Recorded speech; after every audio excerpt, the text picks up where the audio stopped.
Hey, how's it going, you guys? I'll give like a few more minutes or like a minute or two just for more people to join, and then I'll go ahead and get started.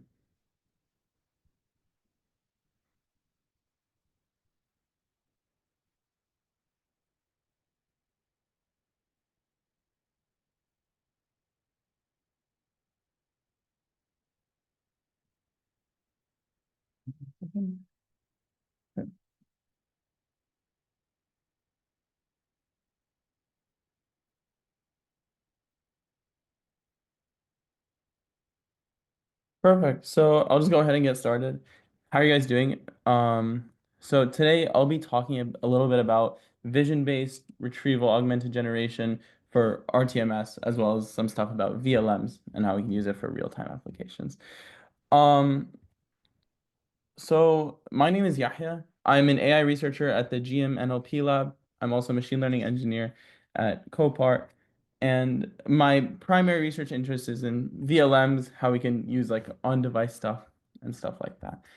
And so today we'll be talking about kind of a comparison of VLMs versus LMs, the state of the world that we're in, what kind of technologies you have available to us. I'll talk a little bit more about visual-based retrieval augmented generation specifically, rather than traditional just text-based. Um, and then I'll talk. So I was one of the winners of the Stanford hackathon, and so I'll talk a little bit about the architecture of the project, how we use vision-based RAG, how we integrated it with real-time applications. I'll give a demo, and then I'll show you guys how you can do it yourselves. And so let's go ahead and get started. So until recently, most of the models we used, LLMs, understood only language, which means that their entire world was built on tokens and text. But that's quickly changing. Today, we're seeing a major shift towards multimodal AI. Vision language models are becoming the new standard. These models don't just process text, they understand images, spatial layouts, charts, even handwriting, all while grounding it in natural language. Now, this change is super important because we don't live in just a text-based world. Everything, how we interact with people and how we interact with things is based off what we see, what we hear. And so why it's so important to have these models that are becoming the new standard for kind of how we live life, understand those things as well. So the results are now we have models that not just reason through language, but through scenes as well, which is essential for any real world visually dense environment or application. So whether that be processing some documents, it'll read things like how we read them, whether looking at a chart. Modern like captioning technology doesn't have can necessarily capture like specific data points of a chart, which is why we need this vision-based system. Classrooms, dashboards, interfaces, anything like that. So let's go a little bit into how the vision-based RAG actually works, from how it used to be to how it be now. So, back in the day, we used to we'd have an image, right? So we would take that image and we'd pass it through a captioning model. So this would take, if you remember from the previous slide, there was like a cat and sitting on a mat. And so this would take that and say like cat sitting on a mat, and after it captions it, it would create a text embedding with some model, which is just a numerical representation of what that model, of what those words actually mean. It would embed those in a vector database, and then using some calculations, it would determine like what was similar to like any query you put. So for example, I searched up like um cats on stuff. Maybe cat sitting on a mat would be something relatively close to that, and it would give it as a result. Our new systems work a little bit differently and a lot better. So we have our image, and this time, instead of putting it through a captioning model, we pass it through just a raw vision language model, which takes the image and instead of turning it into text originally, just turns that image into its own embedding. So it breaks it down into little patches. So most of the time, that's like 16 by 16 pixels or something like that, plus a set of like text embeddings. Then, using some retrieval techniques, it's able to search up the most relevant images or text based on just those patches. And then lastly, you can ground the output in whatever it is. So, and you'll see in a little bit how we worked with that. Um, so yeah. So what exactly is RTMS? I'm sure you heard it a lot today, but RTMS stands for real-time media stream. So it's Zoom's new developer interface that pushes raw audio, vision, captions, chat, and screen share for each participant out of a live meeting, all over a single WebSocket connection. Now, until now, we had to put a bunch of Zoom bots or video SDK clients just to tap the media. This was not only inefficient, but led a lot of developers to only developing with like text-based solutions or like audio-based solutions. RTMS removes that heavy lift. No virtual camera, just an open socket and process packets. It cuts a lot of latency and infrastructure costs, and it's game changing for AI builders like myself. The cool part is that if you think back to like when you're in a classroom or when you're in a meeting, a lot of the important stuff that's said isn't necessary, or a lot of the important stuff of that meeting isn't necessarily stuff that's said. So if you think back to like an advanced math class you took, or like I'm a physics major, and so some physics based stuff, a lot the teacher sometimes won't announce um or won't say like the full equations or how they relate to each other or things like that. And so it's really important that we have models that can understand what's actually going on in real time. And so that's what we built. And I'll talk about it in a second. So the project I built is called Zone Out. And so my team and I, shout out to Sid and Audith at USC, we built Zone Out and we were one of the winners at Tree Hacks 2025. And so, how have you ever been in like a meeting or a class and you realize you haven't really been paying attention for the last 5 minutes? Maybe you like fell asleep, you went to go cook food or went to the bathroom or something like that, and you're just like praying to God that nobody calls on you or nobody asks you for anything because you just have no idea what's going on. So me and my teammates all have gone through this, having gone through internships, through like work, through school. And so we decided to build a solution called Zone Out. So Zone Out learns everything from a Zoom meeting in real time and fills in any of the participants based on anything that was said or shown throughout the meeting. So you just join the meeting, and if you took your little like 5 minute nap or anything like that, you can ask the bot like what's going on or like what does this equation mean, and it'll not only reference everything the teacher has said, but anything the teacher has shown, and it'll help you catch up. So I can talk a little bit about the architecture. So obviously there's these first three blocks over here are just the RTMS architecture. So the client makes a WebSocket handshake with the real-time media server. Um, and then it like makes the connection, and from there those three modalities, audio, text, or audio, speech, and video, are all sent through that connection. So now we have like our project, and you see here there's a split. So what happens is as the teacher or whoever's talking says anything, we record and transcribe the audio. And so when we transcribe the audio, when the teacher stops talking or we had some flag for like a decibel level when it went low enough, we would index that text or what she said as a like a block of thought almost. And so we'd create an embedding like I showed before, and we'd index it. And on the same time, on the other side, everything the teacher's showing, every couple of seconds, I think it was we used 20 or 30 seconds, it would sample an image from what the teacher was showing. So whether whatever it was she was writing or saying or whatever, and it would index that with a model called call poly, which uses the same architecture I talked about earlier in the new vision-based RAG approaches. Finally, like the user can put in any query, it'll run the RAG on the call poly and it'll run the RAG on the ChromaDB, take both results, put them in like an OpenAI's API, and it'll give it back to the user. And so at any point, you can know anything. And so I actually have a demo for you guys from that project. Now, just a little caveat, this demo was built with the original RTMS, with the original beta of RTMS, which was given to us like at the hackathon, where it was like a simulation of a Zoom meeting. So you'll see here, this is not exactly like an interface that you would see with RTMS now, but it's the exact same functionality. And so what I'll do in this video before I show you is I'm going to first I'm going to say a couple things like I like the color black or something like that. And then I'm going to show on my phone some text that also shows something else. So, and slowly you'll see the model is learning like not only what it's seeing, but what it's being told. And in the beginning of the demo, I asked the chatbot some question like, what is my favorite color? And you'll see the chatbot doesn't know, and the fact that it's like learning throughout the meeting. So let's go to that demo. And what I'll do is I'll say a name, maybe like a certain animal or a certain color. And then I'll also show on my phone another name liking a certain color. So just to show beforehand, um,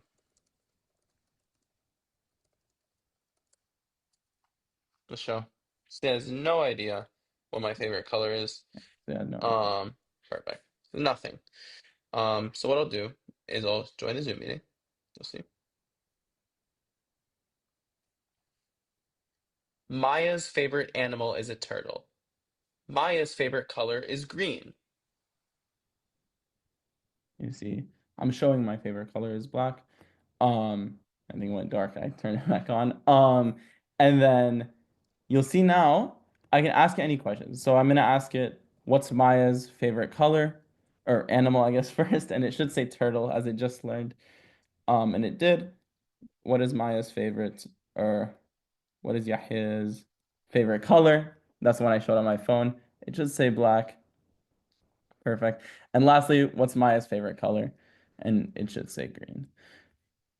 Um, and it does. So that's kind of what it is. And it's a really nice proof of concept to show like that the not only is the indexing super fast now with some of the technology that we have, so it's able to learn stuff or like learn stuff very, very quickly, but we're able to do it with any type of data that we want. So we have speech, we can transcribe that pretty easily and pretty quickly and index that as text. We have text, which is text. And now we have videos, which are just a bunch of images compiled together that we can search through as well. So it's super important that we have these capabilities now in the world that we live in.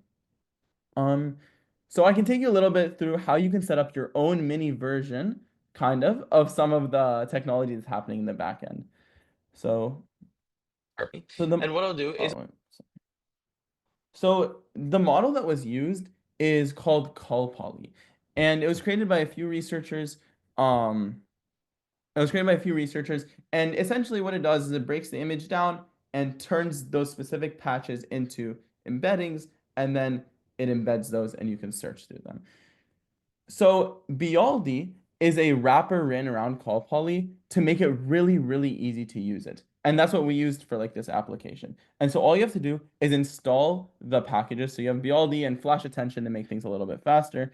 And then Poplar for if you're using Mac so that you can process those PDFs as images actually. So you can have PDF to image that function. Um, and so you start off by just importing the actual object itself. So this RAG multimodal model is the object that you can actually index with. You load the model down from Hugging Face. So this is the card, and your index root is going to be just a folder you make that's going to store your indexes. So this is like persistent local storage for the indexes. You can handle those indexes themselves however you want, whether you store them on a server somewhere, whether you do whatever you want with them. But for this case, when you save it, it will save it in your local persistent storage, so just in your file system on your computer. Um, Lastly, next you can index it. So this creates the embeddings for every single image and every single like page within a PDF of all the PDFs. So input path, that's where you will like put all of your PDFs. So that folder that you'll create will host all your PDFs that you want to search through. Index name is going to be whatever you want it to be. And store collection with index, this is actually really important because this means whether you're storing the base 64 in representation of each image in the index or not. And so you kind of have two options when you do this. And you'll see at the bottom, I've commented out like metadata. Um, what you can do is you can either store it and on the fly convert them all to like an image, the base64 encoding, and show it if you need to show it or whatever use case you might have. Or you can just is you can turn that to false, and in the metadata you can add like a key like an S3 bucket or something like that where those PDFs will actually live. And so when you get the most relevant ones, you don't actually have to um you could just search your like own storage and things like that. It's a little bit slower because you have to search somewhere else. It's not instantly on your machine, but um, it also the indexes can get very large if you're doing like a big system or something like that. Next, this you search through them. It's really simple. So I think this was for a project that I did for some machine learning class I had. Your K value is just going to be your um the number of most relevant pages you want. So if you want it to be super high, you want like a ton of pages, you want to just the most relevant page, you put one, something like that. And your filter metadata is going to be whatever it is. So if you have other metadata that's not like the S3 key, like for example, active, if you want to like remove and add documents really easily, you can just search by like the true active ones or something like that. And then when you print the results, this is what it looks like. So the bottom, you have like the optional base64. Your doc ID is just some ID that's assigned to the documents, the page number, the score, and any metadata you might have. So there are a couple caveats with scaling. So the first is so RTMS gives us multimodal data, so you can use any of the forms of data, store information, run RAG on it. So like I said earlier, for audio data, you can transcribe and use traditional embeddings, instead of having to worry about somehow embedding these like actual audio files and searching through them or anything like that. For vision data or like images, you can use call poly like we discussed. Um, so as I mentioned earlier, storing documents, you have to be really careful because the indexes really do grow super, super fast if you start storing all the documents inside of the index. And as it grows, it becomes a lot slower to like search through it, becomes a little bit more inefficient and stuff like that. And lastly, you want to be making sure that when you're using these open source models like Call Poly or anything like that, you shouldn't keep loading these models from Hugging Face from the beginning or have them just on local and keep loading them with from pre-trained or anything like that. You should implement a caching system of sorts where you can either do it user based, so like if the user uses it once, it'll stay in the it'll stay active for like an hour or two or something like that. And that way you don't have to keep loading it and it doesn't become slower.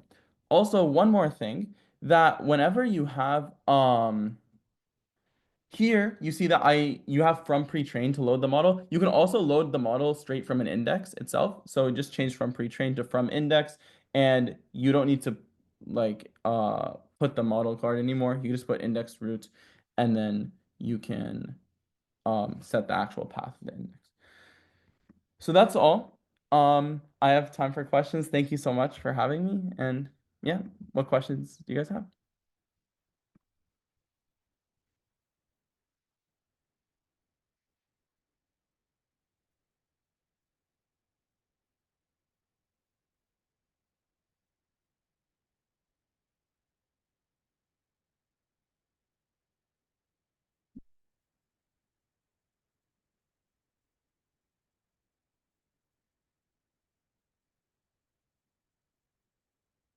Yeah, yeah, it is on my GitHub. I can if you guys want, I can share a link to the project um in the chat really quickly, and you guys can see kind of what's going on with that. Because there's a lot of cool things that we did with that project, and yeah, you find it. There it is. Okay. Oh, perfect. Okay. Somebody put it already. Yeah. Does anybody have any other questions?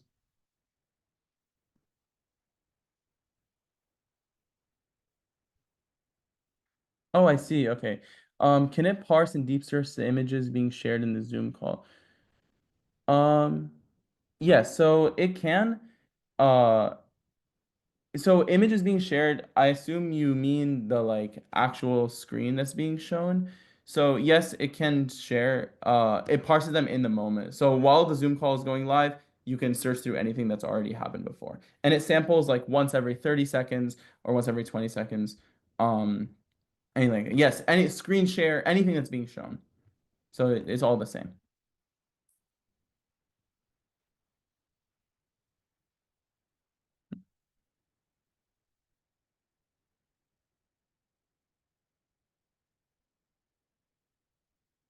Yeah, so for about how I can handle if there's multiple sessions at the same time.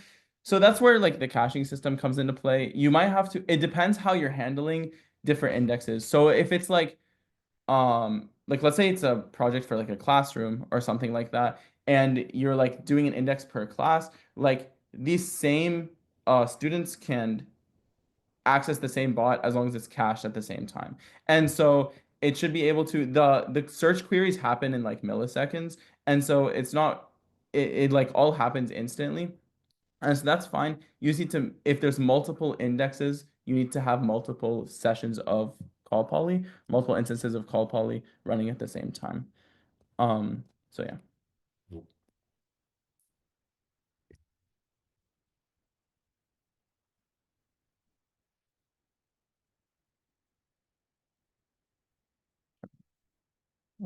Oh, can it be queried in real time? Yes, it can.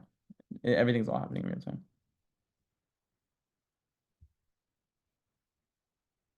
In specific, yeah. So it's all depends on the documents that you yourself attach. It's completely, it's not like domain specific in any capacity. If you attach like education documents and search education queries, it'll be applicable for that. You have like government defense documents, you do whatever you want. Yeah. Oh, so it samples do not yeah. So yeah, Peter, it samples the images themselves. So you break down the images into frames and you sample it as much as you want. The more often you sample, the higher chance you like fall into like issues with like latency or something like that. But for this specific use case, like not necessarily during like classrooms and stuff like that, the stuff that's being shown doesn't usually change that much every like 5 seconds or 10 seconds.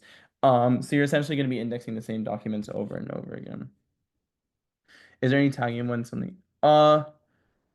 So you can okay. So this is all you can have in the metadata at all. So anytime you add something to the index, you saw that there was metadata. You can tag that however you want. So like Python, you have like date.now. There's nothing stopping you from adding like a date field in the metadata and tagging it as to when it got indexed. Yeah. I mean, in terms of access to timing info, I'm sure RTMS can provide it, but it's something that's very, very simple in implementation that it doesn't necessarily need to. Because this indexing is not happening with RTMS. RTMS is just giving us the data that we're further processing. So we can get that data however we want. Um, does it clear or anonymize transcripts and videos? Are they stored permanently? So again, this is all due to implementation. We added like a clear index function. So as long as your index is not being updated in terms of like removing past stuff, it's going to always keep the old videos and transcripts. And so as like embeddings, obviously. Um, but you then choose to clear whatever you want. RTMS is just streaming that data to you. So you can store all of it in like a bucket and like your database, you can delete it all instantly, whatever you want.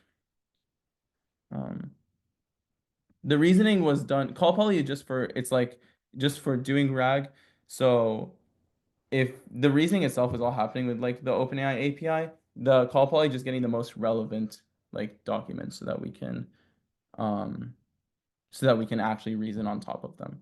Because the VLMs are getting so good now that they can read stuff like OpenAI's, Anthropic, Claude's, whatever it is. Sometimes I use this all the time for projects. And I'm using it currently in my research. And you like pairing it with open source stuff makes it really easy to build like open source projects if you need to build something like that, or you can't use proprietary models because even the open source VLMs are getting really good, like Quen and stuff like that. Quen 2.5 VL is really, really good. Yeah. Sounds great. Okay. Well, I guess um, if there's no more questions, I think thank you guys so much. I had a blast talking to you guys. Um, and if any of you guys have any more questions, reach out to me on LinkedIn or anything like that. It's just my name. So thank you. Have a nice day, guys. Thank you, Mike.